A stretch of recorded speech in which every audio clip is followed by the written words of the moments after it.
Nós sabidamente vivemos dias terríveis, queridos. Dias onde a ideologia, tanto de um lado quanto do outro, nos impede de ter os nossos sentimentos. Certo? De um lado você tem pessoas que olham aquele número 100 mil mortos e querem trazer sobre aquele número assim, luzes, para que então as suas visões, os seus entendimentos sejam ali mais valorizados. Olha, eu disse, eu falei, né? O governo isso, o governo aquilo. Isso é triste porque, de uma certa maneira, nós vemos pessoas usufruindo de uma tragédia, né? De uma tragédia, para trazer ali posicionamentos políticos, a ideologia acima de todas as coisas, desprezando essa realidade. Desprezando essa realidade de 100 mil mortos. Talvez você possa ter a convicção, a ideia que uma parte desse número se dê por conta de pessoas que teriam falecido mesmo que não tivessem tido. Concordo. Concordo também que houveram no início, principalmente, muitas forçações de barra. Nós tivemos um caso na nossa região, na nossa cidade, em que até onde eu saiba, até onde foi me informado, e eu imagino que seja assim, uma senhora, a que faleceu, o único óbito que nós tivemos, ela já vinha de uma doença terminal, né, que foi atingida ali. Muito bem, vamos tirar esses números. Você concorda numa discussão aqui, vamos dizer assim, de filosofia, de churrasco? Vamos reduzir para 50 mil? É muita gente ou não? Só que eu não posso chorar, eu não posso falar sobre isso, porque daí eu sou petista. Eu não posso manifestar a minha tristeza, a minha angústia por esses lares que foram abatidos, porque daí eu sou de esquerda. Vocês veem o que essa ideologia estúpida tem trazido à nossa nação, ao nosso país? Não há um extremo que funcione, queridos, nem a direita e nem a esquerda. Todos os extremos são estúpidos, todos os extremos são violentos, todos os extremos são antidemocráticos. E eu externar meu ponto de vista, minha tristeza aqui por 50 ou 100 mil pessoas e orar por elas. Eu tenho pastores que estão tendo problema, que quando se manifestaram com isso, a igreja se levanta e acha que ele avermelhou. É um tempo difícil, queridos. Aí eu vou para a palavra de Deus e vejo lá que o Senhor manda avisar a Moisés: passem nos umbrais das portas uma marca do sangue de um cordeiro limpo, porque se não passar, eu vou recolher os primogênitos de lá. Nas outras 9 pragas não foi necessário, por quê? Aonde havia os hebreus, não chegaram nenhuma das 9. Mas essa última veio e foi avisado. O anjo da morte vai passar, se não tiver coberto, porque era uma anunciação, era uma profecia sobre o que Cristo faria sobre a minha vida e sobre a tua vida. O sangue dele nos libertando do poder da morte. Amém. Agora eu quero saber, dentro dos meios evangélicos cristãos, qual homem de Deus, qual profeta do Senhor recebeu uma mensagem de Deus dizendo: não precisa temer, cristão, filho meu, lavado no sangue do Cordeiro, não vai ser afetado por isso? Vocês conhecem algum? Eu conheço. Um coreano que foi para a China, quando estourou em Wuhan, levou 600 fiéis dele lá dizendo que ia acabar com essa obra do demônio. E voltou para a Coreia com todos eles infectados. Não terminou a doença, ainda trouxe para a Coreia e está sofrendo um processo. Semana passada ele perdeu em segunda instância e deve ser preso, inclusive. Ou seja, esse juízo, que é um juízo de Deus, veio para todos. Veio para mim, veio para você, veio para o católico, veio para o bandista, veio para o espírita, veio para o ateu. É um momento, e eu não vejo a igreja parar e perder. Quando digo a igreja, eu digo a igreja de Cristo. Não é só a nossa igreja, não. As pessoas não estão sentindo e compreendendo a extensão daquilo que Deus quer nesse momento. É uma avaliação da nossa vida. E aí nós encontramos pessoas, e vou repetir o que eu disse domingo passado: ah, pastor, mas eu estou sentindo falta da igreja. Onde é que estão hoje?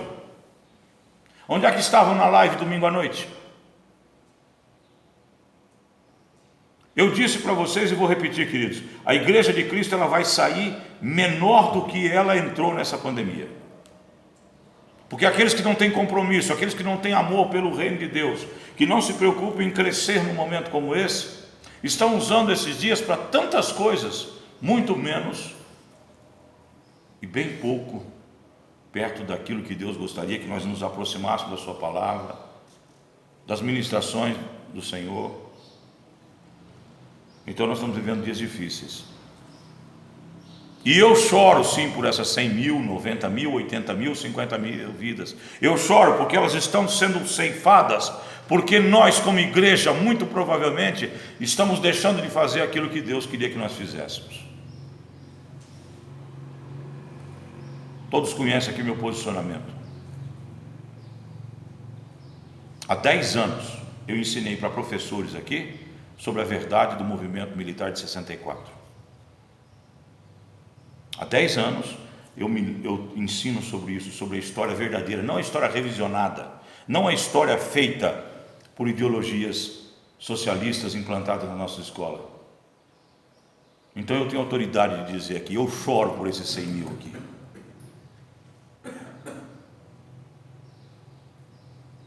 Que não são vítimas de discordâncias políticas, são vítimas de um juízo que Deus trouxe aos homens e nós não estamos prestando atenção, nós não estamos parando para pensar. E queridos, eu não falo só do uso de máscara, eu não falo de luvas, eu não falo de procedimentos para você evitar o contato, eu falo de uma revisão na minha mente, na sua mente, no nosso coração, na nossa instituição, o que estamos apresentando diante de Deus, diante desse momento. Qual é o arrependimento que está sendo jogado aos pés do Senhor? Qual é a postura que a igreja tem apresentado? E eu olho os líderes e, queridos, eu vou ser sincero com vocês, estou decepcionado com a nossa denominação. Se vocês não sabem, eu vou dizer para vocês, mais da metade dos pastores do nosso estado estão usando essa dificuldade naquele ponto que eu disse para vocês, do extremo do lado esquerdo, trazendo sobre o governo atual o peso que não tem. E outra metade não está se preocupando em dizer ao pessoal, os suas ovelhas, se arrependam, se corrijam, porque esse juízo é de Deus. Você não vê isso no meio batista. Há um pastor de nível nacional que eu sempre tenho ouvido e trago para a minha vida como discipulado. É o único que eu escutei falar. É o único. Outros pastores estão dando relação de curas miraculosas de Covid, que eu acho que devia ser contratado pelos departamentos de saúde do mundo inteiro, porque cada programa é 60, 70 curas do Covid. Você imagina se nós aumentarmos isso aí? Se nós pegar um pastor de cada igreja dessa e levar para cada cidade e começar a orar ali, vamos acabar com o Covid. E Deus deve ter falado só com eles essa questão. E eu não estou aqui, meus queridos, minimizando o poder curativo, o poder de misericórdia de Deus.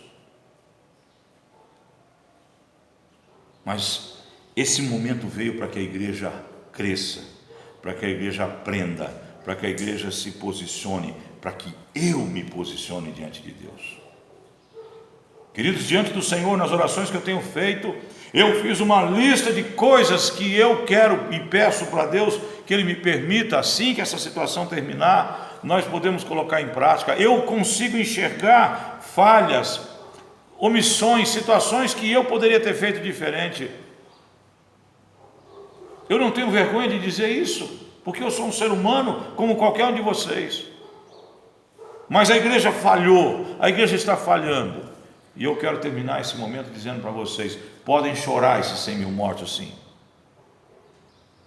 Porque mais do que o Covid, são vidas que o Senhor está querendo levantar diante de você, uma realidade.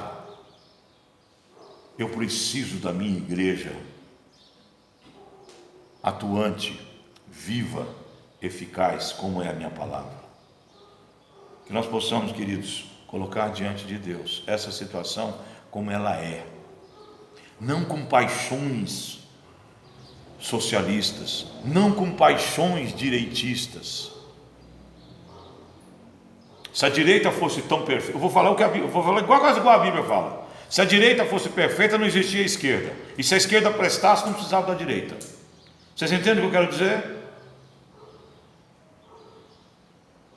O que nós precisamos é de pessoas de bem. Nós precisamos de pessoas que respeitem o poder do amor de Deus, que busquem transformação, que valorizem a família. Mas não é a direita que vai consertar esse país, queridos. Não é a esquerda que tentou destruí-lo e não conseguiu. Essa nação precisa de um povo nascido de novo. Essa nação precisa de um povo refeito, e começa nos dias que nós estamos vivendo. Queridos, o meu coração ele se apequena quando eu vejo operações ainda da Lava Jato prendendo camaradas que cometeram um crime há 1 ano e meio, sendo que nós estamos vivendo nesse país há 5, 6 anos, uma varredura ali, prendendo gente, prendendo o presidente, e as pessoas fazendo as mesmas coisas, roubando do mesmo jeito. Agora, de manhãzinha eu vi ali 1 bilhão e 400 milhões de reais que estão sob investigação de utilização criminosa do dinheiro disponibilizado para o trabalho contra o Covid, e mais de 1 bilhão e 400 mil reais estão sendo avaliados que muito provavelmente foram roubados. Nós estamos falando disso em 2020, em meio a uma pandemia, e essa é a tua nação, essa é a minha nação. E vivemos numa cidade onde a discussão aqui está: quem vai ser o próximo prefeito? Aquele que comprar mais voto. E você pode desmentir isso? Conhecendo a realidade dos nossos últimos tempos. Eu pergunto, e a igreja? Conversando com uma pessoa que está envolvida diretamente nessa campanha, me falou: pastor, não tem conversa. Aquele que comprar mais vai ganhar. O meu coração e o meu semblante caiu. Eu pedi licença, terminei a conversa e fui embora, porque com 10 anos de igreja eu me senti envergonhado de saber que a minha terra, do jeito que eu cheguei, ela está do jeito que eu cheguei. É isso, queridos, que eu queria desabafar com vocês.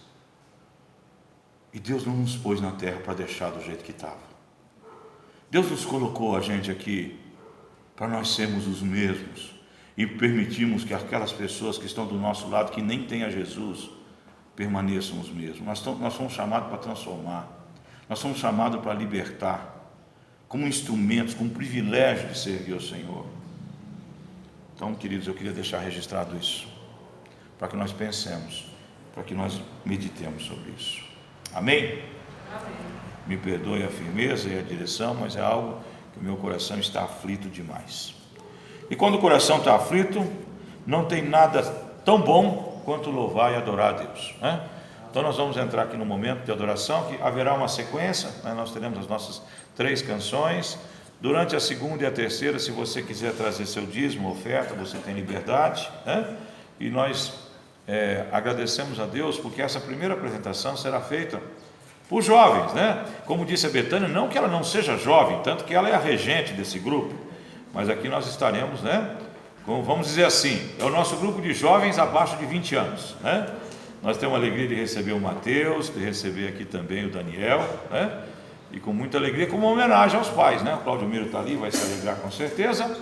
O Dítimo já está acostumado, né? De ter filho que está no louvor, mas vai se alegrar mais um pouco ainda. E nós também, queridos, vamos louvar e adorar o nosso Deus. Bom dia, irmãos. Bom dia. Bom dia! Convidamos todos a ficarem de pé para louvarmos e adorarmos o nosso Senhor.